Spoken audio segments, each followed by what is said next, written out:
코인 시장이 있고 자산 시장이 있죠. 그리고 위에는 정치 경제가 있죠. 트럼프가 제일 위에 지금 최상위 포식자잖아요. 한마디에 끝나는 거잖아요. 코인은 가고 싶은데 관세 한마디 땅 떠뜨리면 폭락하고, 뭐 하고 싶은데 안 되고. 나스닥도 마찬가지죠. 왜? 정치 경제니까. 트럼프가 모든 걸 좌지우지 하잖아요. 그러면 우리 나름대로 펀더먼트는 괜찮아 잘 가고 싶은데 위에서 매크로가 안 좋으면 안 좋은 거죠. 지금 트럼프가 계속 이렇게 울퉁불퉁하니까 조금 더 미뤄져서 저는 내년 초나 올해 말부터 좀 좋아지지 않을까. 사이클이 완전 무너지진 않았지만 예전하고 사이클이 같지는 않다고 판단하고 있습니다.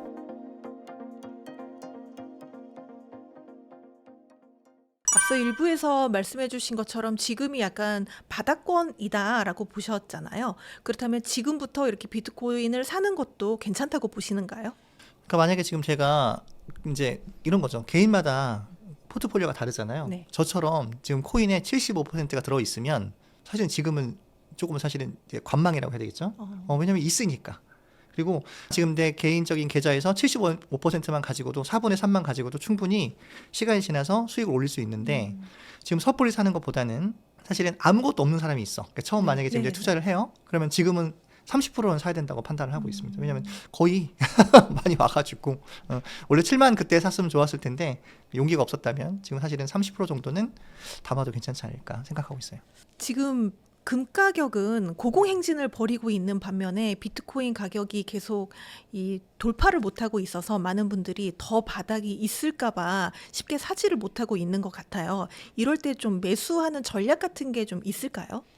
그러니까 일부에서도 얘기했었지만 이제 금은 사실은 이제 안전자산이라고 얘기를 하잖아요. 초안전자산이기 때문에 경기가 안 좋아 아니면 뭐 관세 이슈로 울퉁불퉁해. 그럼 그럴 때마다 수요가 늘어나겠죠. 네. 근데 비트코인 같은 경우는 아직도 위험 자산이잖아요. 그러니까 지금 같은 경우는 계속 얘기하고 있는데 울퉁불퉁할 때 완전 바닥에서 살 수는 없으니까 자기가 이제 정해야겠죠. 저 같은 경우는 이제 정한 게 뭐냐면 7만에서 6만으로 떨어질 때, 그러니까 7자가 없어지고 6이 보여. 그러면 10% 사고. 만약에 5가 보여. 그럼 50% 사고. 4가 보여. 그러면 있는 돈 다 사고. 뭐 이렇게 이제 계획을 하고 있는데 그럴 리 없겠지만 비트코인이 만약에 뭐 6천만 원이 됐어. 그러면 뭐 이제 집을 팔아야겠죠? 그 정도 되면은 사이클 끝난 거 아닌가요? 아니죠. 저희는 그렇게 되면 너무 고마워하죠. 아. 왜냐면 조천 매집이라고 생각을 하고. 그러니까 저희처럼 네. 비트코인 맥시멀리스트들은 절대 없어지지 않는다. 그냥 울퉁불퉁할 뿐이다라고 생각하고 있기 때문에 괜찮습니다. 네.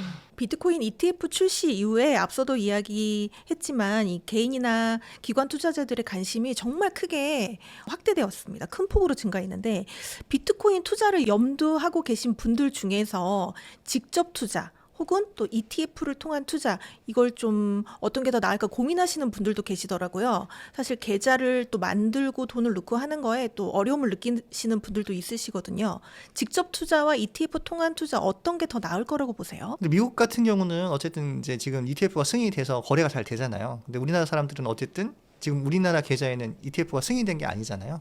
한국에는 이제 비트코인 ETF가 정식으로 승인된 게 아니니까. 그러면 우리가 만약에 ETF를 통해서 투자를 하려면 또 미국으로 더 건너가서, 그죠? 미국 주식 하는 것처럼 ETF를 사야 되는데, 제 개인적인 생각은 이제 비트코인이나 뭐 이더리움 정도 사는 거는 뭐 우리 지금 5대 거래소가 있잖아요, 한국에. 근데 충분히 안전하고 얘네들 뭐 다, 그래도 우리가 IT 기술력이 한국이 그래도 나쁘지 않기 때문에, 그리고 뭐 해킹되거나 문제가 생겨도 얘네들 다 보험에 들어있으니까, 저는 개인적인 생각은 한국에서 ETF가 된다고 하면 그냥 한국에서 ETF를 투자하는 것도 괜찮긴 한데 근데 지금 ETF가 한국에 안 돼 있는데 굳이 미국 가서 ETF를 하는 것보다, 수수료 내는 것보다 그냥 저는 개인적인 건 그냥 업비트 뭐 아니면 빗썸 이런 데서 그냥 사는 게 낫지 않을까 생각을 합니다. 그렇게 어렵지 않거든요.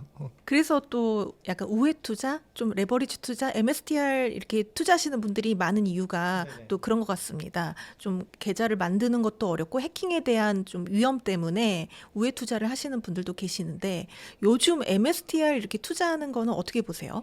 그러니까 그 마이클 세일러가 정말 대단한 게, 뭐 얘기 들으셨겠지만 그냥 막 사는 거잖아요. 근데 그분이 뭐 이렇게 그 생각이 없는 사람이 아니고, 그러니까 쉽게 해서 그냥 우리가 다단계처럼 막 무조건 사는 게 아니라, 저는 MSTR을 나쁘게 생각하지 않는 이유는 어쨌든 이분이 생각하는 게, 어쨌든 이 디지털 세상에 대해서 디지털 화폐가 꼭 필요하고, 그다음에 제일 중요한 건 이 사람이 강조한 건 그거거든요. 야, 비트코인은 한정된 자산이기 때문에, 그러니까 이게 개수가 정해져 있으니까 내가 많이 모을수록 난 무조건 이익이야. 그리고 예전에 아시겠지 모르겠지만 예전에 비트코인 막 떨어졌을 때 그죠? MSTR 뭐 비트코인 때문에 뭐 얘네가 없어지네. 네, 아니요 뭐 맞습니다. 적자가 얼마 했는데 지금 보니까 위너는 누구예요? 꾸준히 사서 모은 사람이 무조건 이긴 거잖아요. 근데 절대로 팔지 않겠다. 그래서 저도 사실 MSTR 주식도 있고 그다음에 저 코인베이스 주식도 있거든요. 근데 제가 요번에 강조했던 거 뭐였었냐면 꼭 코인 투자만 하지 말고 미국 주식도 좀 관심을 가지라고 얘기했던 이유가 뭐냐면 코인베이스 수익률이 비트코인 수익률보다 저는 더 좋거든요. 어, 근데 제가 그때는 미국 주식을 총 자산의 10%밖에 안 했어요. 네. 왜냐면 낯서니까.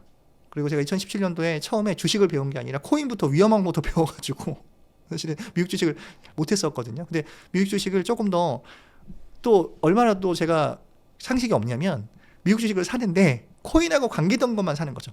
그러니까 코인베이스, MSTR, 그다음에 마라톤 뭐 그런 거 있잖아요. 채굴 주식 네. 이런 것들만 샀거든요. 근데 수익률이 나쁘진 않아요. 왜냐면 다 수익이긴 한데 지금 생각해 보면 그런 분들도 다 생각이 있는 거고. 그다음에 하여튼 비트코인의 장점은 제일 중요한 건 그거죠. 갖고 싶어하는 사람들은 많은데 수량은 한정돼 있으니까. 그래서 하여튼 마이클 세일러 분 보면 좀 존경스러워요. 뭐 한때 비트코인이 금을 대체한다 이런 이야기도 있었는데 지금 뭐 금값이 앞서 이야기한 것처럼 고공행진을 하는 반면에 비트코인 가격은 좀 많이 하락하고 있어가지고 이게 앞으로 비트코인과 금의 위상 어떻게 될 거라고 보시나요? 지금 그 보니까 금 시총하고 이제 저희가 이제 비트코인 시총하고 잠깐 보면은 개인적인 생각은 그렇게 생각을 하고 있습니다. 그 시총을 보면 거의 뭐 10분의 1 정도 왔다 갔다 하다가 8분의 1 왔다 갔다 이렇게 얘기하거든요. 그래서 맥시멀리스트는 뭐라고 하냐면 이제 금이랑 비트코인이랑 그 시총이 비슷할 거라고 얘기를 하는데 그러면 뭐 사실은 너무 좋긴 한데 거기까지는 사실은 좀 그렇고 저희는 반 정도만 따라와줘도 근데 사실 이거 너무 감개무량한 얘기거든요. 예전에는 비트코인이 아까 말씀드렸지만 없어질 이런 애들이었는데 지금 뭐 이 정도까지 따라온 것 자체는 너무너무 좋고 아까도 지갑 얘기했던 것처럼 디지털 세상에서 그죠? 이 무거운 금을 들고 다니는 게 편할까요? 그거보다는 디지털 금을 갖고 다니는 게 편하겠죠. 그리고 지금 제가 알고 있기로는 인터넷의 채택 속도보다는 지금 쉽게 얘기해서 비트코인, 그러니까 코인 시장의 지금 채택률이 훨씬 더 빠르다고 얘기를 해요. 그리고 나중에 뭐 기회가 있으면 말씀드리겠지만 AI를 하려면 코인이 없으면 못 하거든요. 네. 그래서 코인이 그만큼 중요하다. 그리고 코인은 사람들이 지금 생각할 때 무조건 자산이라고 생각하잖아요. 원래는 뭐죠? 블록체인이거든요. 네. 얘는 기술이거든요. 그러니까 얘는 사실은 꼭 필요하기 때문에 절대로 없어지지 않는다. 근데 저희가 원하는 거는 사실은 금시총의 반 정도만 됐으면 좋겠는데 지금 10분의 1 정도 되거든요. 근데 이 정도 되는 것만 해도 괜찮다. 제 개인적인 생각은 그래도 반 정도까지는 따라가지 않을까 생각이 들고 그리고 10년 지나면 저는 10억 정도는 가지 않을까 생각이 드니까 우리가 자산이라는 게 이렇게 일방적인 상승은 없거든요. 근데 이렇게 긴 포인트를 이렇게 보면 결국 울퉁불퉁해서 가긴 가지만 결국 정점에 도달하거든요. 그러니까 제가 책에서도 얘기했지만 220만 원이 9만 원이 될 때까지 떨어질 동안에 바이더 딥을 계속 했잖아요. 했는데 계속 제가 30만 원까지 샀는데 9만 원 떨어져서 계좌가 마이너스 60몇 프로가 됐는데 결국은 그게 400 얼마가 되고 500 얼마가 돼서 제가 이제 그때 매도를 했잖아요. 그런 것처럼 비트코인도 울퉁불퉁해서 떨어지긴 하겠지만 저희가 진짜 확신이 있는 사람들은 없어지지는 않아. 그러면 결국 내가 모아가면 이길 거야. 자, 그리고 제가 어제도 강의를 했는데 금값은 10년에 2배 오르거든요, 보통. 네. 그럼 10년에 2배면 자, 우리나라 물가 상승률이 보통 10년에 2배예요. 자, 10년 전에 짜장면 값이 얼마였을까요? 10년 전이면 한 3,000원, 4,000원 했을까요? 10년 전에 짜장면 전국 평균 가격이 4,200원이었어요. 그럼 올해, 그러니까 지금 짜장면 지금 전국 평균 가격이 얼마일까요? 8,000원 하나요? 8,000원에서 만 원 사이죠. 자, 그러면 어떻게 되죠? 2배 올랐죠. 네. 그러면 무슨 얘기냐면 제가 어떤 자산을 샀을 때 10년 지났으면 2배 올랐죠. 이거는 돈을 번 게 아니죠. 아니죠. 왜? 물가 상승률을 고려했을 때. 자, 그럼 강남 집을 샀어요. 10억 주고 10년 지났어요. 20억 됐어요. 이게 집값이 오른 걸까요? 아니죠. 이거는 그냥 인플레이션만 네. 해칭한 거죠. 근데 사람들이 이걸 잘 모르죠. 그러면 10년 지났을 때 2배가 아니라 최소한 2배 이상 가는 자산을 사야 나는 자산을 지킨 거죠. 근데 현금만 갖고 있다면 정기예금을 했다면 돈의 가치를 지킨 걸까요? 아니거든요. 그러니까 자산은 오를 수 있는 자산을 사야 되는데 그중에서 만약에 비트코인을 지금 샀어요. 지금 뭐 1억 얼마를 하는데 10년 후에 10억이라고 치면 8배라고 치죠. 그러면 우리는 2배를 이긴 거잖아요. 근데 저는 이길 거라고 판단을 하니까 사는 거죠. 작가님 이야기를 듣고 있자니 진짜 비트코인 많이 투자하고 싶다 이런 생각이 절로 드는데요. 사실 이렇게 장기적인 시선으로 봤을 때는 굉장히 좋은 자산인 게 맞는 것 같은데 단기적으로 봤을 때 지금 너무 변동성이 크고 하락할 때 많이 하락하니까 실제로 투자하시는 분들이 심리적으로 어려움을 많이 겪고 있습니다. 개인 투자자분들이 좀 대응 전략을 가지려면 어떻게 가져가면 좋을까요? 그러니까 그 자산을 대하는 태도가 제일 중요한데요. 그러니까 이런 거죠. 우리가 투자를 할 때 단기 투자니 장기 투자니 그리고 이 돈이 지금 당장 필요한 돈이니 아니면 나는 이거를 그냥 노후 자금으로 묻을 거니가 되게 중요하거든요. 자, 이런 거죠. 제가 20, 30대예요. 자, 나 이제 조금 있으면 결혼을 할 거예요. 근데 2년 있다 결혼할 거기 때문에 이걸 2년 동안 불려야 돼요. 그럼 마음이 급하겠죠. 네. 그럼 어떻게 되겠죠? 위험하게 투자하겠죠. 그러면 오히려 잃을 확률이 높겠죠. 오히려 20, 30대 애들은 급하거든요. 막 단타도 치고 네. 뭔가 위험하게 하거든요. 그리고 코인이 이제까지 잘못됐던 게 뭐냐면 자 4년 사이클을 가지고 가는데 변동률이 급격했는데 수익을 많이 줬어요. 근데 이번 시장에서 저희가 판단을 잘못했던 게 뭐냐면 이제는 그 사이클을 거의 따라가지 않고 ETF 때문에 뭔가 망가진 것도 있고 수요가 알트보다 비트나 이더에 집중이 됐죠. 특히 비트에 집중이 됐죠. 왜? 기관이 들어온다고 아까 얘기한 것처럼 ETF가 되니까 오히려 이 원하는 게 대부분 다 뭐냐면 비트였거든요. 또 문제가 뭐냐면 알트코인이 너무 많이 늘어난 거예요. 그러니까 알트코인 시총이 이만큼이라면 알트코인이 더 많이 늘어나니까 하루에 10,000개도 태어나고 네. 1,000개도 태어나고 펌프펀 같은 데 보면은 솔라나도 보면은 이런 데서 민코인이 하루에 10,000개도 태어나고 하다 보니까 시총을 계속 갉아먹겠죠. 그러니까 결국은 투자하기가 너무너무 어려운 시장이 된 거죠. 그러니까 가면 갈수록 더 어려운데 그리고 내가 지금 이걸 보면은 짧은 기간 동안에 큰 수익률을 내려고 하다 보니까 더 위험한 거죠. 그러니까 트렌드를 이제는 코인이라는 것도 아까 얘기했지만 미국 자산하고 연동됐다고 그랬잖아요. 그럼 우리는 이제 코인을 대하는 태도가 달라져야 된다고 봅니다. 그러니까 예전처럼 그냥 급하게 짧게 수익률을 극대화하는 시장이 아니고 네. 그것도 이제 하나의 자산 시장이 됐으니까 ETF처럼 모아갖고 긴 호흡으로 봐야만 저희가 손해보지 않고 이 자산을 잘 다룰 수 있으니까 저도 예전에는 어땠냐면 말씀드렸었지만 위믹스로 탈출하고 알트코인으로 큰 수익을 낸 사람이지만 이번에 반성한 게 뭐였었냐면 이제는 아까 얘기했지만 알트코인보다 ETF 테마로 많이 넘어갔으니까 비트코인만 꼭 사라는 건 아니고 알트코인 중에서 좋은 것도 있을 수 있겠죠. 아까 얘기했지만 ETF 테마들 보면은 근데 그 중에서 내가 알트코인을 정말 자신 있어. 태어나자마자 저가에 살 수 있어. 이런 사람들 할 수 있겠죠. 근데 그런 사람들은 몇 명 안 되잖아요. 네. 그러니까 지금은 그냥 안전하게 가려면 긴 호흡으로 봐야 되고 모아간다는 관점에서 보면 지지 않겠다. 그래서 요즘 저는 어떤 생각을 하냐면 아까 말씀드렸지만 그냥 저 이더리움 꾸준히 모으고 그다음에 뭐 헤드레시브 같은 그래프 같은 거 있잖아요. 헤드레 같은 것도 조금씩 꾸준히 모으고 그러니까 좋은 코인들을 그냥 꾸준히 모아간다는 생각으로 사지 이걸 그냥 단타 치거나 아니면 뭐 이번 사이클에 끝내겠다는 생각을 하지 않으니까 오히려 마음이 편한 거예요. 왜냐면 떨어지면 사면 되니까. 그리고 저도 속았죠. 2월달에 아까 말씀드렸지만 이더리움 잔뜩 샀는데 물렸거든요. 근데 괜찮은 이유는 뭐냐면 이더리움은 어쨌든 스테이킹을 하면 이자도 주고 우상향할 거라는 확신이 있기 때문에. 근데 우리가 투자를 할 때 확신이 없고 기대감이 없으면 투자를 못 하는 거잖아요. 그러니까 저는 항상 이더리움이나 비트코인 같은 경우는 절대로 없어지지 않고 그다음에 우상향할 거라는 확신이 있기 때문에 이렇게 투자를 하는 거죠. 근데 이런 확신이 없어. 그럼 사실은 투자를 하면 안 되고. 저한테 항상 물어보는 게 그럼 어떤 코인을 사야 돼요? 물어보죠. 그러면 어떤 코인이 좋냐? 내가 물려도 안심되고 물려도 물을 타는데 걱정하지 않는 코인을 사야겠죠. 그러니까 저 같은 경우는 이더리움 물렸어. 괜찮아. 나중에 사면 되겠지. 지금은 280만 원이지만 나중에 10년 지나면 1억 될 거야. 라는 확신을 가지고. 그러면 지금 당장 쓸 돈이 아니면 네. 묻어둘 수 있잖아요. 네. 그죠? 그리고 아까 얘기했지만 금값은 10년에 겨우 2배 오르는데 우리 이더는 10년에 나는 10배 갈 거야. 그럼 누가 이기는 거지? 내가 이기는 거지. 그래서 전 금 투자 절대 안 하거든요. ETF 이런 거 없어요. 그러니까 왜냐면 제가 생각하는 그 자산이란 무조건 10년에 2배 이상 올라야 되기 때문에 제가 말씀드렸지만 저 치과의사라고 얘기했죠. 네. 이제 금을 얼마나 많이 봤을까요? 정말 많이 보셨겠네요. 네, 그죠. 제가 지금 치과에서 22년 차인데 제가 처음 왔을 때 보면 지금 금값이 4배 올랐거든요. 그러면 20년 동안 4배 올랐죠. 정상이죠. 10년에 2배니까. 네. 그 물가를 따져보면 됩니다. 얘기한 것처럼 요즘 1,000원 가지고 과자 사 먹기도 어렵죠. 네. 아들이 얘기하던데 요즘은 1,000원 가지고 어떻게 새우깡 하나 살 돈이면 커피 한 잔 먹을 수 있다고.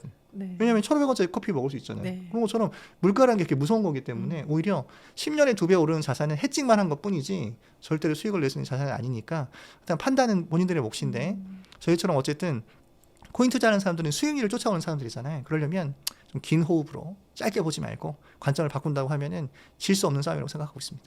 그럼 작가님은 긴 호흡, 즉 사이클 투자보다 더 긴 장기 투자가 더 좀 낫다라고 보시는 건가요? 그렇죠. 왜냐하면 예전에는 제가 책에도 썼지만 4년주기 사이클이었었는데, 근데 지금 이제 나스닥이랑 연동되고 미국이랑 연동되면서 사실은 사이클이 많이 깨지고 있거든요.